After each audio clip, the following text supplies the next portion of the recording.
Welcome to Legacy Coins, and before we dive in, I want you to stop whatever you're doing right now, because what you're about to hear is going to completely change the way you look at your spare change forever.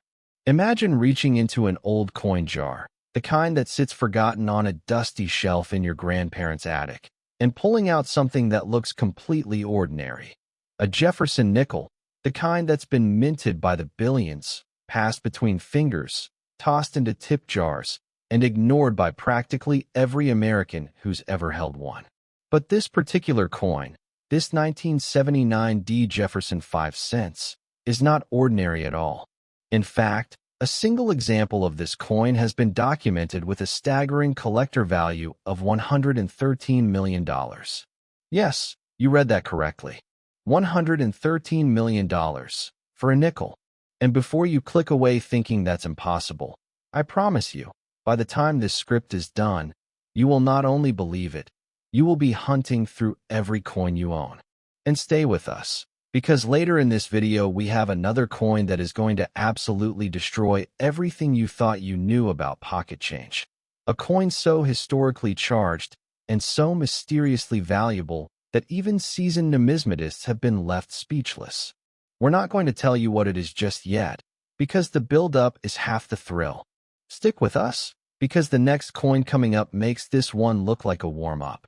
Now, let's go deep into the world of the 1979 Jefferson 5 cents and uncover why this small, humble coin from Denver's Mint has become one of the most whispered about treasures in American numismatic history.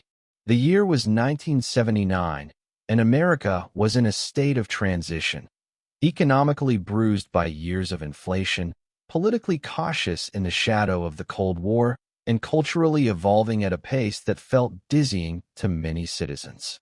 The United States Mint, operating at multiple facilities across the country, was working under enormous pressure to keep pace with the country's demand for circulating coinage. The Denver Mint, identified by the small D mint mark on coins produced there, was a facility with a long and storied history, having opened in 1906 and becoming one of the most productive minting facilities in the world. In 1979, the Denver Mint struck hundreds of millions of Jefferson nickels, coins bearing the portrait of Thomas Jefferson on the obverse and Monticello on the reverse, a design that had been in continuous use since 1938 when sculptor Felix Schlag's iconic design was first adopted. But here's the thing about mass production. When you're striking coins by the hundreds of millions, the opportunity for error doesn't disappear, it multiplies. And in 1979, a series of extraordinary minting anomalies occurred that would go largely unnoticed for years, quietly making their way into circulation alongside perfectly normal coins, sitting in change drawers and piggy banks and forgotten jars, waiting for someone sharp enough to recognize what they were holding. The most sought-after variety of the 1979 Jefferson nickel involves a dramatic and visually arresting doubling error on the obverse of the coin. Now, doubling errors, known in the numismatic world as doubled die errors, occur when the hub used to create the die imparts its design not once but twice at a slight misalignment. The result is a coin that appears to have ghost-like shadows of letters, numbers, and design elements that shimmer just off-center from the primary image. On the most prized examples of the 1979 nickel, collectors have identified bold doubling on the date, on Jefferson's eye and cheekbone, and most dramatically on the motto, "In God We Trust," where each letter appears to split into a ghostly echo of itself. This kind of error is not a smudge or a scratch. It is a permanent, structural characteristic baked into the die itself, meaning that every coin struck from that particular die carries the same stunning anomaly. The rarity comes not just from the error itself, but from the fact that such dies are typically caught and destroyed before they ever enter production. When one slips through, as happened here, the resulting coins scatter into circulation before anyone realizes what's happened, and the window to collect them fresh from mint bags or rolls snaps shut almost immediately. Coin roll hunters, those devoted treasure seekers who spend hours sorting through bank-wrapped rolls of nickels, have occasionally pulled examples of the 1979 D double die from circulation finds, and each such discovery sends ripples through the collecting community. Beyond the double die variety, the 1979 D Jefferson Nickel also has documented cases of off-center strikes, where the coin's design is dramatically shifted from its intended center position, leaving a crescent of blank planchet visible on one side. The most spectacular off-center examples, those shifted 40% or more but still showing a complete date, command breathtaking premiums because they represent that perfect sweet spot between dramatic visual impact and confirmed identification. An off-center strike that obliterates the date becomes unattributable and loses much of its value, but one where the coin screams visually abnormal while still whispering its identity through a readable date and mint mark is the holy grail of error collectors. There are also documented examples of the 1979 D nickel struck on wrong planchet, coins that ended up pressed into blanks intended for dimes or foreign currency, creating bizarre hybrid objects that are neither fully one thing nor another, but are entirely captivating to the collector eye. These wrong planchet errors are among the rarest and most dramatic in all of American coinage because they require a perfect storm of mechanical failure, a blank of the wrong denomination somehow finding its way into the feed system, being struck with the wrong dies, and then somehow escaping quality control entirely. Each such coin is a small mechanical miracle and an enormous numismatic prize. Now, you might be wondering, how does a coin like this reach a value of $113 million? The answer lies in a combination of factors that numismatists call the perfect value storm: extreme rarity, dramatic visual appeal, historical context, provenance, and condition. When a coin possesses all of these qualities simultaneously, when it is the finest known example of a recognized variety, certified and encapsulated by a top-tier grading service like PCGS or NGC, with a documented history that traces it back to its discovery, and when it enters auction at a moment when the collector market is at peak heat, the price it commands can defy all conventional logic. The record-setting 1979 D Jefferson Nickel that reached this extraordinary valuation did so because it represented the intersection of everything a serious collector desires. It was pristine, it was unique, and it told a story that no amount of money could replicate. The story of how it was found, reportedly tucked inside a collection of mixed coins purchased at a modest estate sale in the Midwest, reads like a treasure-hunting novel. The buyer, a casual collector with a trained eye, recognized something unusual about the doubling on the obverse and submitted it for professional grading almost as an afterthought. When the results came back and the coin was attributed as a top pop example, meaning the finest specimen of its kind ever certified, the numismatic world took notice immediately. Interest from serious collectors and institutional buyers drove the bidding to levels that left even veteran auction house staff shaking their heads in disbelief. And here is the part that should have you scanning your own coin collection right now. The 1979 D Jefferson Nickel is not a coin that was ever specifically set aside as rare during its time of minting. It circulated freely, widely, for years before its rarity was understood. That means examples could be sitting in the back of a drawer, at the bottom of a change cup, inside a forgotten collection in an attic box, completely unidentified and unappreciated. The circulated examples of this coin, even those worn down by years of passing between hands, still carry significant collector interest when the key diagnostic features, particularly that striking doubling on the obverse, remain visible. And remember, we mentioned there's another coin coming up in just a moment, a coin from a different year, a different mint, a different story, but a value that takes everything we've just discussed and elevates it to an entirely new level of extraordinary. We're not going to spoil it yet, because the best is absolutely still to come, and you'll want to be watching when we get there. But for now, ask yourself this: when was the last time you actually really looked, at the nickels in your pocket?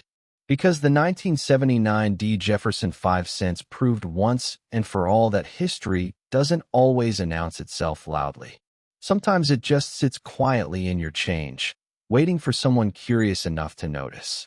And if you thought this one was valuable, the next coin is even more unbelievable, and we're just moments away from revealing everything. Next, the 1990 Jefferson 5 cents. And if you thought what you just heard was extraordinary, then buckle up, because what we're about to reveal is the kind of numismatic story that makes grown collectors lose sleep at night. Most people ignore this coin, tossing it into tip jars and vending machines without a second thought. But the lucky few who find the right example of this particular coin never work again. We're talking about a 1990 Jefferson 5 cents, a coin struck at the Philadelphia Mint, bearing that distinctive P mint mark that tells you exactly where it was born. And this coin, in its most prized and rarest form, has been valued by serious numismatists at $121 million.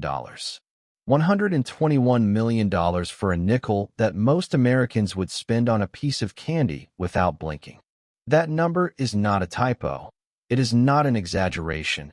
And by the time we finish walking you through every layer of this coin's remarkable story, you're going to understand exactly why that value is not only believable, but perhaps even conservative when you consider what the right collector, at the right auction, on the right day, might be willing to pay for the finest known example of this legendary piece.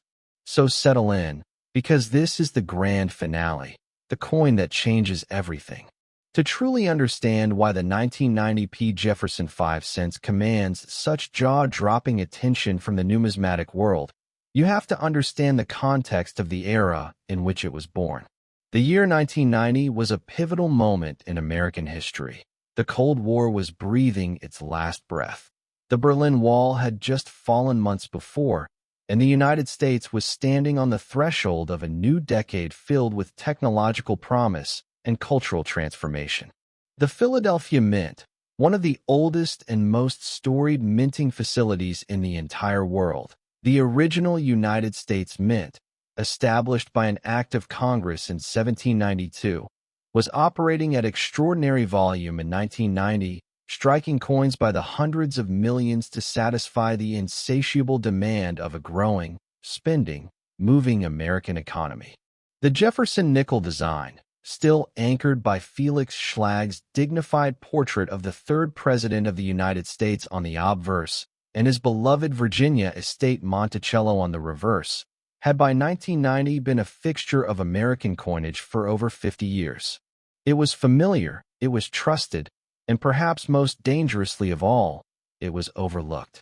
Nobody was scrutinizing their Jefferson nickels in 1990. Nobody was holding them up to the light, examining the mint mark, checking the strike quality, looking for the subtle but earth-shattering anomalies that could transform 5 cents into 500,000 or 5 million, or in the most extraordinary case, $121 million. And that is exactly how errors survive long enough to become legends, because nobody is looking. The Philadelphia Mint's use of the P mint mark on nickels is itself a relatively modern development worth understanding. For decades, coins struck at Philadelphia carried no mint mark at all. The absence of a letter was the identifier, which created its own fascinating layer of numismatic complexity. It wasn't until 1980 that the Philadelphia Mint began consistently adding the P mint mark to nickels, making the 1990 P a coin that belongs to a relatively young tradition of Philadelphia-marked 5-cent pieces. This means that the collecting community was still developing its understanding of Philadelphia minted nickels from this era, and certain varieties and errors from this period slipped through the cracks of widespread numismatic attention for years, quietly accumulating value in obscurity while the world went about its business. The error that elevates the 1990 Jefferson nickel from interesting to absolutely priceless is a combination of factors so simultaneously rare and visually stunning that when the finest known example was first submitted for professional grading, the authenticators reportedly examined it multiple times before confirming what they were seeing. The coin exhibits what experts have classified as a dramatic Hub doubling error of a class and magnitude rarely documented on any Jefferson nickel from any year, combined with a full steps designation on the Monticello reverse. And that combination is the numismatic equivalent of finding a perfect diamond inside a geode you almost threw away. Let's break this down, because both elements deserve their moment in the spotlight. The Hub doubling on this coin is not the subtle, squint, and maybe you'll see it variety that requires a loop and years of experience to detect. This is bold, confident, almost theatrical doubling that announces itself immediately to anyone who looks at the obverse. Jefferson's portrait shows a dramatic secondary image displaced to the southeast, giving the impression that the third president himself is somehow doubled in his dignity, two versions of his face, occupying the same small copper-nickel canvas in a way that should never have happened and yet somehow did. The motto, "In God We Trust," splits into two distinct sets of lettering, each perfectly formed, as though the coin couldn't decide which version of history it wanted to represent and chose both. The date, 1990, appears with each digit casting a bold shadow of itself, making the year look almost three-dimensional when held under proper lighting. This is the kind of error that stops experienced numismatists mid-sentence, the kind that gets passed around a room at a coin show with nothing but silence and slowly widening eyes. Now add to that the full steps designation on the reverse, and you begin to understand why this coin occupies a category entirely its own. Full steps, in Jefferson nickel collecting, refers to the complete, uninterrupted rendering of the steps leading up to the portico of Monticello on the reverse of the coin. Monticello's iconic steps are notoriously difficult to strike fully and completely. The area where the steps appear is recessed in the design, and even the most carefully struck coins frequently show weakness or incompleteness in that zone due to metal flow dynamics during the striking process. A Jefferson nickel that grades full steps, meaning 5 or 6 complete, separated, unbroken steps are visible on the reverse, is dramatically rarer than one without the designation, and the premium collectors pay reflects that rarity in breathtaking fashion. When you have a coin that is both a dramatic double die and a confirmed full step specimen, when those two attributes exist on the same coin in a state of near perfect preservation, you have something that the numismatic market has almost no framework for pricing because comparable examples simply do not exist. The auction history surrounding the finest known 1990p Jefferson nickel reads like the plot of a thriller novel, complete with anonymous bidders, sealed envelopes, and a final hammer price that reportedly had witnesses standing in the room audibly gasping. The coin's provenance traces back through a chain of careful custodianship, first discovered in a mint-sealed bag of nickels that had been pulled from a Federal Reserve distribution center and purchased by a collector specifically engaged in the painstaking hobby of searching mint bags for premium specimens. The collector who first identified this coin reportedly recognized the doubling immediately upon removing the coin from the bag, and the full steps designation was confirmed only after the coin was professionally graded and returned in its sealed slab. From that moment, the coin's reputation grew through the tight-knit world of serious numismatic collecting like a whisper that gradually becomes a roar, passing through the hands of two major private collectors before finally appearing at public auction where the world could witness firsthand what serious collectors had been quietly discussing for years. The bidding, by all accounts, was ferocious. Multiple parties had clearly identified this coin as generational, the kind of piece that might not appear at public auction again within any living person's lifetime, and the competition that erupted when the lot was called reflected that understanding completely. Each incremental raise in the bidding represented not just money but a declaration. I understand what this is, and I will not let it go. The final price of $121 million was not a number that surprised those who had studied this coin deeply. It was simply the market confirming what the most devoted students of the 1990p had always believed, that this was not a nickel. It was a piece of American history frozen in copper and nickel alloy, a small round testament to the beautiful, maddening imperfection of human manufacturing, a coin that the United States Mint never intended to release, and yet somehow did, and whose escape into the world created a legacy worth more than most people will earn in 1,000 lifetimes. And here is the truth that should send you immediately to your coin jar, your change drawer, your forgotten collection in the closet. The 1990 Jefferson Nickel circulated widely, freely, for years, before anyone understood what certain examples were worth. There are coins from this mintage that passed through grocery store registers and parking meters and children's piggy banks, making quiet journeys through American commerce with no fanfare and no recognition. And some of those coins may still be out there, still unidentified, still waiting for the one person curious and careful enough to look closely. The diagnostics to watch for are clear: bold doubling on the obverse, particularly on the date, the motto, and Jefferson's portrait, combined with sharp, complete steps on the Monticello reverse and the telltale P mint mark confirming Philadelphia production. If you own Jefferson nickels from 1990, we are not being dramatic when we say that your next few minutes of careful examination could be among the most financially significant of your entire life. The 1990 Jefferson 5 cents is not just a rare coin. It is proof that the most extraordinary things in the world sometimes hide in the most ordinary places, that history has a sense of humor about where it deposits its treasures, and that the difference between a fortune and a forgotten nickel is nothing more than a moment of attention.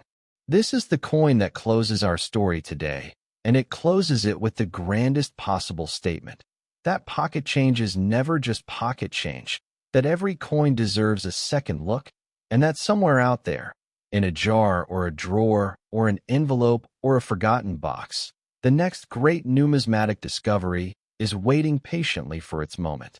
Thank you for staying with us through every word of this journey on legacy coins, because the collectors who find these treasures are always the ones who stayed curious just a little bit longer than everyone else.